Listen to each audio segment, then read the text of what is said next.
სანამ გადაცემა დაიწყებოდეს, რომელიც 2019 წლის შემოდგომაზეა ჩაწერილი ბატონ მიხეილ კობახიძის გარდაცვალების შემდეგ, მინდა რომ ამ ფოტოს შესახებ მოგიყვეთ, რომელსაც ახლა თქვენ ხედავთ. ეს ფოტო არის გადაღებული 2019 წლის 14 ოქტომბერს, ანუ ბატონი მიხეილის გარდაცვალების მეორე დღეს. 13 ოქტომბერს გარდაიცვალა საყამოს. ესე ზუსტად იმიტომ არის მნიშვნელოვანი, რომ 13 ოქტომბერი, 14 ოქტომბერი ეს არის სვეტი ცხოვლობა და გარდა ამისა, რომ არის კიდევ სვეტი ცხოვლის, ანუ უფლის კვარცის ხსენება, გარდა ამისა არის ღვთისმშობლის საფარველის დღესასწაული.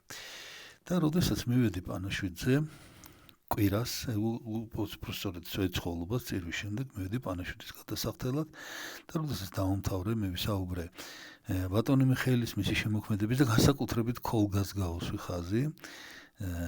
ეს ორი პატივცემული ადამიანი ჩემთან ერთად მოვიდა და მითხრა, რომ მითხრეს, რომ ესენი არიან მსახიობები, ქოლგის მსახიობები და ჩემთან სამარცხინოდ მე ისინი ვერ ვიცანი. ესენი არიან ქალბატონი ჯანა პეტრაიტიტე და ბატონი გია ავალიშვილი. ეს არის ის ორი ადამიანი, რომელიც თამაშობს ქოლგაში. ისეთი სტაბილიზება იყო ჩემთვის ეს, რომ მე ვთხარი, რომ მიუხედავად ამ ტრაგიკული მდგომარეობის, ანუ ხა ბატონი მიშას პანაშვიდი იყო, მე ვთხარი, მე არ შემიძლია რომ თქვენთან ერთად ფოტო არ გადავიღო მეთქი და გადავიღეთ. თავიდან გადავიღეთ აი ქოლგის გარეშე ფოტო და მე ქალბატონმა ჯანამ მითხრა, რომ იცით რა, მოდითო, თუ ვიღებთო, ბარემ ქოლგითაც გადავიღეთო სურათი. და მე ვთხარი, როგორ რა ქოლგით. ხო და მითხრა, რომ საოცარი რაღაც, რომ მიხეილ კობახიძე ამ ქოლგას ინახავდა მთელი ცხოვრება. ეცით აი უნდა გეცხოვრა იმ პერიოდში, რო გწოდნოდა თეთრი ქოლგა რას ნიშნავდა. არ არსებობდა უბრალოდ სადიშოვა არ ვიცი ეს თეთრი ქოლგა და ეს იყო ყველა ქოლგა უნდა ყოფილიყო ყავისფერი, შავი, მუქი რაღაც.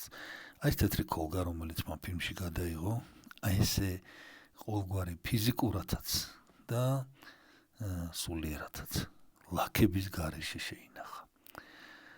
და მთელი ცხოვრება ამ ქოლგას ინახავდა და რა არის მნიშვნელოვანი, რა არის ქოლგა? ქოლგა ეს არის საფარველი. ქოლგა ეს არის გიცავს წვიმისგან, ქარისგან, მზისგან, ხო?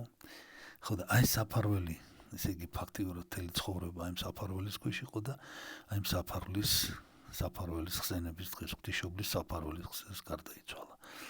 აი ესეთივე უბიწო შეულახავი, როგორიც არის ეს ქოლგა. ეხლა შეგიძლიათ ვნახოთ გადაცემა.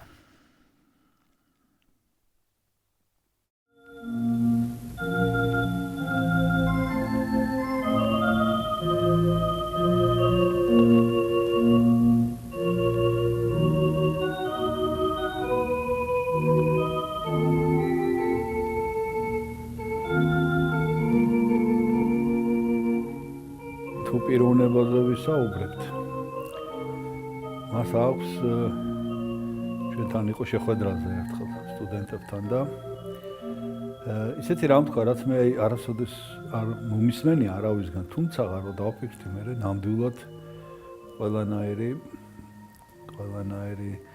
წესის მიხედვით ზუსტად ასეა რა. ესე იგი ესეთი რაღაცა თქვა, რომ მხატვრული ნაწარმოებია და კინო განსაკუთრებით. მაშინ არის კარგი, თუ ავტორი გეპატიჟება რაღაც სამყაროში, შეგიყვანს შიგნით ძალდაუტანებლად, აი შენ მოხვდი ამ სამყაროში და იმ სამყაროში მოგანიჭებს სიხარულს. რაღაც სიკეთეს გაგიკეთებს და გახარებულს გამოგიშვებს. აი ეს არის ნამდვილი ჭეშმარიტი ხელოვნება. ეს არის მარტო განმარტება კი არა, კარგი, ანუ ესე იგი ოსტატობის, არამედ იქ აი ძალიან მნიშვნელოვანია პიროვნული ფაქტორი. რომ შეიძლება დიდი ოსტატი იყოს, ნაკლებად კეთილი ან სულაც ბოროტი ადამიანი. არის ეგეთი მაგალითები გვაქვს და აი თვითონ იყო საოცრად კეთილი ადამიანი. არასოდეს თავში აზრად არ მოვიდოდა, რომ ვინმესთვის რაიმე ბოროტება გაეკეთებინა. რაიმე ცუდი.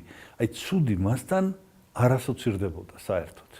ეს იყო კეთილი ადამიანი, ეს იყო წესიერი ადამიანი, ეს იყო მან იცოდა აი ამ ღირებულებების ფასი და ფაქტიურად მისი ცხოვრება, მისი შემოქმედება, მისი ბედიღბალი შეიძლება ესე ვთქვათ, ამას შეეწირა, აი ამის დაცვა შეეწირა. როგორც ყვებოდა თვითონ, მაგალითად სკოლაში სიარული არ უყვარდა, იმიტომ რომ ეს სკოლა იყო რაღაცა, ესე იგი, ყველას გვახსოვს, ახლა ვისაც იმ პერიოდში გვისწავლია, რომ ეს იყო სატანჯველი, ნამდვილი სატანჯველი სკოლაში მოსვლა, იმიტომ რომ იყო რაღაცა სისტემა. აი ამ სისტემაში ვერ ეწერებოდა მიხეილ კობახიძე და აი ამის გამო მან არაცერთ თავის ღირებულებაზე უარი არ თქვა. და ამის გამო ამ სისტემამ იგი ძალიან მკაცრად დასაჯა. ასეთი იყო მისი მამა, ასეთი იყო თვითონ, ასეთი იყო მისი შვილი და ფაქტიურად, აი ის რომ შეინარჩუნო შენი სახე, ეს ჩვენს დროში არის გმირობა და არის მოწამეობა. თუ მით უმეტეს რომ ეს სახე არის ჭეშმარიტი ქრისტიანული სახე, დაფუძნებული ქრისტიანულ ღირებულებებს. აი ასეთი პიროვნული საფუძვლის გარეშე, რა თქმა უნდა, მისი ფილმები არ იქნებოდა ასეთი მნიშვნელოვანი. ხოლო დღეს, როდესაც ჩვენ საუბრობთ მის შემოქმედებაზე, ძირითადად აი უცნაურია, მაგრამ ეს არის 6 მოკლემეტრაჟიანი ფილმი. და ეს 6 მოკლემეტრაჟიანი ფილმი ფაქტიურად შეიძლება ითქვას, რომ ქართული კინოს საფუძველთა საფუძველს წარმოადგენს. ის მუდმივად, როდესაც ამ ფილმებზე მუშაობდა, ერთი სულისკვეთებით იყო გამსჭვალული. ის რომ ჩვენთვის მაყურებლისთვის სიხარული და სიკეთე მოენიჭებინა. როდესაც მე ეს ფილმები ვნახე პირველად, მაშინ ძალიან პატარა ვიყავი. ანუ გამოვიდა ეკრანზე, მაშინ ვნახე ეს ფილმები პირველად და მინდა გითხრათ, რომ მიუხედავად იმისა, რომ ბავშვი ვიყავი, პატარა. ძალიან ჩამრჩა ეს ფილმები. აი, ყოველ შემთხვევაში შეუძლებელი იყო, რომ ამ ფილმებისთვის გვერდი აგებო. არ შეიძლებოდა რომ დაგევიწყებია ეს ფილმები. ძალიან შტამბეშტავი იყო, მიუხედავად იმისა, რომ ეს იყო მოკლემეტრაჟიანი ფილმები. მაგრამ დღეს მე ამ ფილმებს სრულებით სხვა თვალით ვუყურებ. სრული პასუხისგებლობით მინდა გითხრათ, რომ 6-ვე ფილმი აბსოლუტურად არის ბიბლიურ ღვთაებრივ ჭეშმარიტებებზე აგებული, სახარებისეულ ჭეშმარიტებებზე. ეს არის ლაპარაკი, ამ ფილმებში არის ფაქტიურად განმარტებული სახარებისეული ჭეშმარიტებები. მაგალითად, ფილმი ქორწილი, აი პირდაპირი მინიშნებები, ეს არის განმარტება იგავისა 10 ქალწულის შესახებ. რომელთაგან 5 იყო ბრძენი და 5 იყო სულელი. და ფაქტიურად ამიგავის განმარტება რომ დაუკვირდეთ ეს თავარი გმირი, რა მოხდა ესე იგი, აღმოჩნდა დაკეტილი კარების მიღმა. რატო? იმიტომ რომ საკუთარი ნარცისიზმით, საკუთარი ამპარტავნებით, საკუთარი თავით, საკუთარი ეგოთი იყო გართული, მას შეეძლო რომ სიძის როლში აღმოჩენილიყო, მას შეეძლო რომ ყოფილიყო ამ ქორწილის მონაწილე, მაგრამ მან ეს ყველაფერი გაფლანგა, დაკარგა თავისი სისულელის გამო პირდაპირ მნიშვნელობით. თუმცა სახარებისეული გავშე სიტყვა სულელი გადატანითი მნიშვნელობით არის, მაგრამ მაინც ვერ მოიმარაგეს იმათმა ზეთი წმინდა მამების განმარტებით ნიშნავს მოწყალებას, მოწყალების საქმეს და აი ეს დააკლდა ამ თავარ გმირს მაგალითად ამ ფილმში ესე. სხვათა შორის ფილმი კარუსელიც ამის შესახებ არის, როგორ არის ახალგაზრდა კაცი გართული თავით იმდენად, რომ ესე იგი ლაპარაკობს, მიდის ქალი გოგო, რომელიც ძალიან მოეწონა, გამოელაპარაკა, ეს გოგო ელაპარაკება და ეს იმდენად გაერთო თავით, რომ ვერც კი შეამჩნია, რომ გოგო მის გვერდით არ არის. აი ეს არის ერთი მაგალითად რიშე. სხვა რაც შეგვიძლია ვთქვათ, ეს არის, მე ვფიქრობ, რომ მისი შემოქმედებითი წვერვალი შეიძლება ითქვას შედევრი, ნამდვილი ეს არის კოლგა. მე ესე მგონია პირადად მე და რის შესახებ არის ეს კოლგა, რომ დაუკვირდეთ, ესე იგი, რომ ფაქტიურად როგორც უფალი ბრძანებს, რომ სადაც არის საუნჯე თქვენი, იქ არის თქვენი გული და სად არის საუნჯე, სად უნდა იყოს ადამიანის საუნჯე და ნახეთ რა არის რასთან შედარებული კოლგაში. ესე იგი, ჩვენ რო წარმოვიდგინოთ, უცებ ჩვენი თავი რა მოხდა. ულამაზესი თეთრი კოლგა, რომელიც იმ პერიოდში საბჭოთა კავშირში წარმოუდგენელი იყო თეთრი კოლგა, რო სადმე გენახა. ყველაფერი იყო ნაცრისფერი, ყველაფერი იყო მუქი, კოლგა შავი უნდა ყოფილიყო, ყავისფერიც არ შეიძლება და აუცილებლად შავი უნდა ყოფილიყო კოლგა, რაღაცა შეიძლება სხვა ფერი კიდე, მაგრამ აქ ამ შემთხვევაში საიდანღაც გაჩნდა თეთრი კოლგა, რომელიც დაფრინავს. მოფრინდა და წარმოიდგინეთ ახლა როგორი მომხიბლავია და დარბიან, დაძდევენ ამ კოლგას, ბოლოს დაიჭერენ, ბოლოს გაქრება ეს კოლგა და ბოლოს ეს კოლგა აღმოჩნდება მთავარი გმირის ხელში და ეს მთავარი გმირი, ქალი, ახალგაზრდა ქალი დგას არჩევნის წინაშე. ან ეს კოლგა, რომელიც არის აი მიწერი მომხიბლელობის სიმბოლო და კიდევ კოლგა რა არის? კოლგა არის საფარველი. რისთვის არის ქოლგა, რომ მზისგან და ქარისგან, ანუ სტიქიისგან დაიცვას ადამიანი. ქოლგის ქვეშ ადამიანი თავს გრძნობს დაცულად. ხო? ქოლგა ამისთვის არ არის, რომ დაცულად იგრძნო თავი და აი ამ ქოლგის ან უნდა ეს ქოლგა ერჩიოს და ქოლგის პატრონ ფლობელს გაყვეს, ან უარი უნდა თქვას ამ ქოლგაზე და თავის ნამდვილ ჭეშმარიტ სიყვარულს დაუბრუნდეს. მარადიულ ღირებულებას, რომელიც ფილმში ბახის უკვდავი მუსიკით ადაჟიოთი არის მთელი ფილმი რაღაცა მხიარული, სუბუქი მუსიკის ფონზე და ბოლოს აი სრულებით მოლოდნელად იწყება ეს ბახის მუსიკა, რომელიც ფაქტობრივად ამ მარადიულობას უსვამს და აი მარადიულობაში ბრუნდება ეს ადამიანი, ეს ქალი და აკეთებს ამ არჩევანს. ეს არის ერთი ადამიანის არჩევანი, სინამდვილეში ეს არის ავტორის არჩევანი, რომელიც ჩვენ გვეუბნება რა არის ნამდვილი. რა არის? ესეთი იყო მიშა კობახიძე მთლიანად. აი მთელი ცხოვრება ესე გაატარა. არასოდეს არ შეშლია მას პირველ ხარისხოვანი და მეორე ხარისხოვანი. არასოდეს მას არჩევანი მეორადზე არ გაუკეთებია პირველადის სანაცვლოდ. მუსიკოსებიც ძალიან საინტერესო ფილმია. მუსიკოსები ფაქტიურად ეს არის ავტორის მცდელობა, რომ მაქსიმალურად განაზოგადოს ყველაფერი. აი ყველანაირი პირობითობა მოხსნილია. აქ არის ორი ადამიანის ურთიერთობა, ორი მეგობრის ურთიერთობა და ის რაღაცა უცნაური სასაცილო თავიდან, მაგრამ შემდეგ სერიოზული კონფლიქტი, რომელიც არაფრის გამო შეიძლება ადამიანებს შორის დასდეს და აი ამ განზოგადებით, რასაც ამ ფილმში ხედავთ, ფორმალური განზოგადებით. მიხეილ კობახიძე აღწევს სიუჟეტის განზოგადებას და ფაქტიურად აი ამ ფილმს ცოტა ასე სხვა კუთხით შევხედავთ, ფაქტიურად კაცობრიობის ისტორიაა მოცემული. თავისი ომებით, თავისი კატაკლიზმებით და გამოსავალით. მუსიკოსებს რო იღებდა, უკვე იცოდა რომ მას მეტი ფილმის გადაღების უფლებას არ მიცემდნენ. ამიტომ თვითონ აქ ეს მოყოლილი ჩემთვის პირადად რომ მუსიკოსების ბოლო კადრიდან რო გადის, ხელს გვიქნევს კადრიდან და გვემშვიდობება და შემდეგ დიდხანს რაღაცა დროის განმავლობაში ეს თეთრია. იმიტომ რომ მან იცოდა რომ ეს იყო მისი ბოლო ფილმი საბჭოთა კავშირის პირობებში. რატო აუგრძალეს მიხეილ კობახიძეს ფილმი? რა არის ხა ამ ფილმში ან ანტისაბჭოთა? ან ამ ფილმში ან წინა ფილმებში? აქ არის ძალიან მნიშვნელოვანი ჩვენ რო სიტყვა ეს ანტისაბჭოთა სწორად გვესმოდეს. დღეს ჩვენ შეგვიძლია ამის სწორი ანალიზის გაკეთება. საზოგადოებაში სიტყვა ანტი აღიქმნება როგორც საწინააღმდეგო.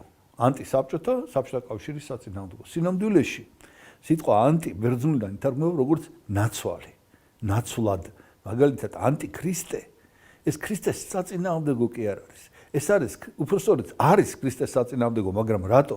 იმიტომ რომ ეს არის ქრისტეს ნაცვლად. ანტიქრისტე ქართულად არის ქრისტეს ნაცვლად. აი ქრისტეს ნაცვლად არაფერი არ შეიძლება იყოს. მხოლოდ ქრისტე უნდა იყოს. ნებისმიერი ანტი, ანუ ნაცვალი ქრისტესი არის ქრისტეს საწინააღმდეგო. აი ასეთი ამბიცია ჰქონდა საბჭოთა ტოტალისტარულ სისტემას. არავით არის ანტი საბჭოთა, ანუ საბჭოთას ნაცვლად არაფერი არ უნდა ყოფილიყო.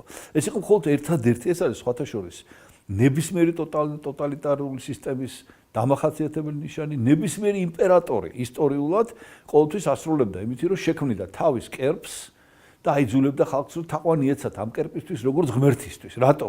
იმიტომ რომ სხვანაირად ვერ შეინარჩუნებდა თავის სისტემას.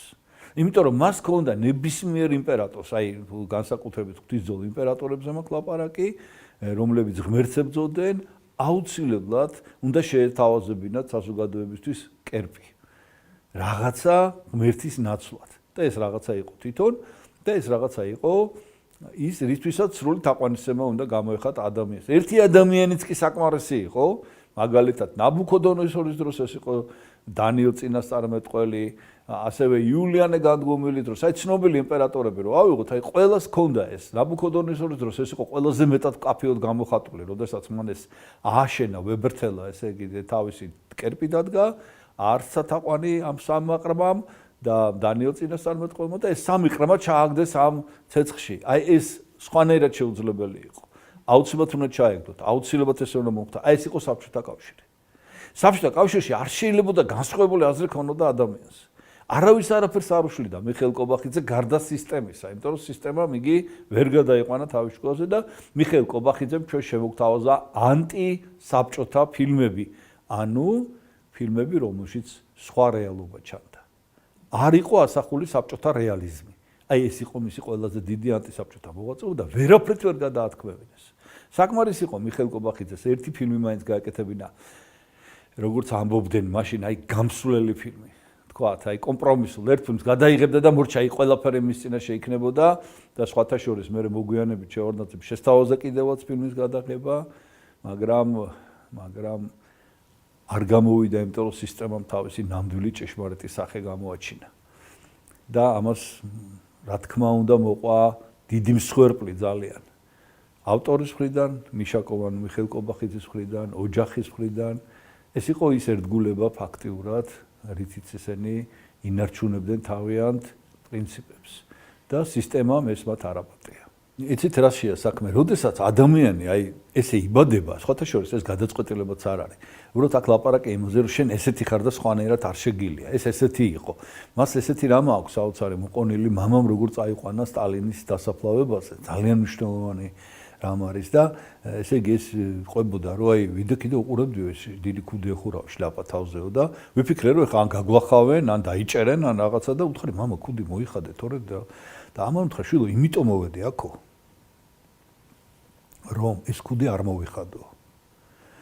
თუმცა როცა ადამიანი ასეთ გადაწყვეტილებას იღებს რომ კერპის წინაშე თავს არ მოხრის, ქუდს არ მოიხდის, აუცილებლად მოყვება ამას რეპრესიები. აუცილებლად მოყვება ამას აი ის რაც სამი ყრიმის შემთხვევაში იყო ცეცხლში ჩაგდება. მაგრამ ერთი გადაარჩენს ადამიანს და ასეთი იყო მიხეილ კობახი, გარდაუვალი იყო, იცით.